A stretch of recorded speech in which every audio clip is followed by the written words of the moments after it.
What's up, 7th grade math? This is lesson 47. Our objective is, how do you work with powers of 10? And powers of 10 on our number system are really about as easy as you can get, because we have what we call a base 10 number system.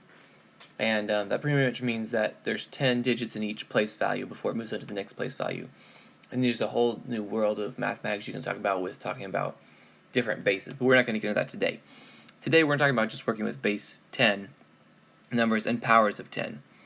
So first of all, there's some rules that I think you've seen before. If not, learn them now. Rules of exponents. So think about, we'll talk about this here and then we'll talk about that. If you have x to the third times x squared, that means x times x times x times x times x, right? The blue and the red, 3 and 2. Well, that means there's 1, 2, 3, 4, 5 of them. That's going to be x to the fifth.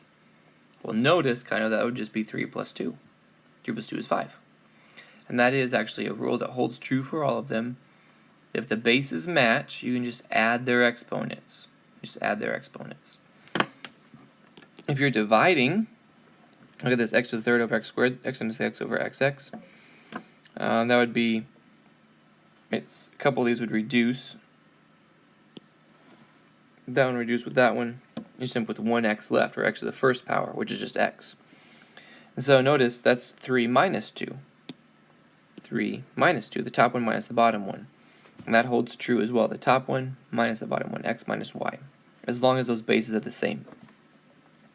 And then this one here, if I have x squared to the third power, notice that'd be 1, 2, 3 of x squareds, right? That's what it means to be, right? X cubed means x times x, so this is 1, 2, 3 of them. Well, that's x times x times x times x times x times x, which is 1, 2, 3, 4, 5, 6, x to the sixth. So notice what happens if I just multiply 2 times 3. Hey, I get 6. So that's the same principle here. If I have a to the x to the y power, that's just going to be a to the xy.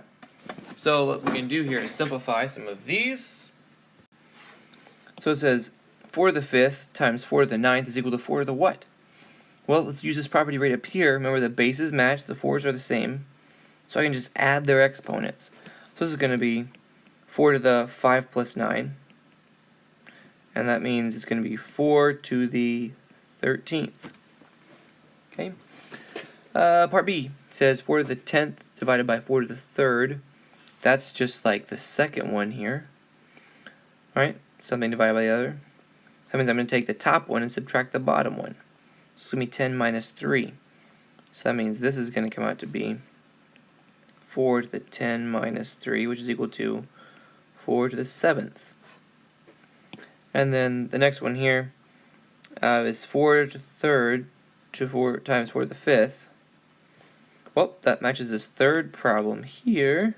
So I can just multiply those. This is going to come out to be 4 to the 3 times 5, which is going to be 4 to the 15th. Alright, it says write this in expanded form. Now, remember that if you say 2 times 10, that's 20, 2 times 100, that's 200, 2 times 1,000 is 2,000. And notice 10 is 10 to the first power, 100 is 2 squared, 1,000 is 2 cubed. So, let's just take this one step at a time, I guess. Wouldn't 4,321 wouldn't be the same thing as saying 4,000 plus 300 plus 20 plus 1. Wouldn't that work? I can just add all those up and I get up with that. And then this would be 4 times 10 cubed, right, because there's 3 zeros, plus 3 times 10 squared, plus 2 times 10, the first power, plus 1 times 10 to the 0th power, because remember, a number to the 0th power is just equal to 1.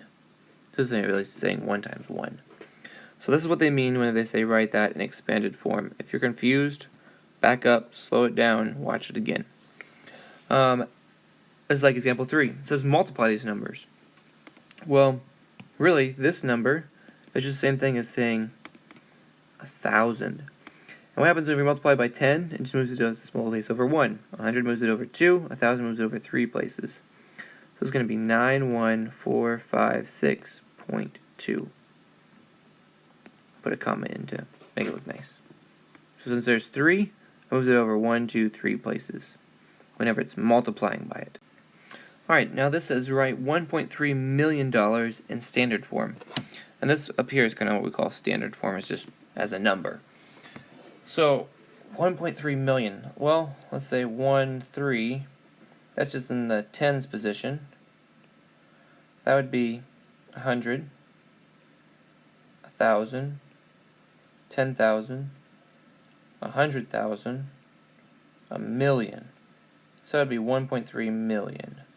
So we'll add commas in to make that look nice. And that's just knowing your place values. You can go back to your quick reference. There should be something like that in there. It should be able to help you out with that. Alright, and then one more. It says divide these two. So whenever you divide, it's actually going to move the decimal place to the left. And since it's an exponent of 6, it means it's going to move to the left 6 places. So it's going to be 1, 2, 3, 4, 5, 6. So it would be 0.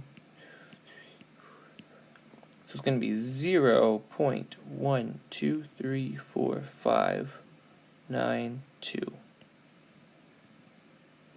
That'd be your answer. Your homework is there on page 339. You're going to do the practice set, all the 47s, all the 46s, and then 3 more of your choice.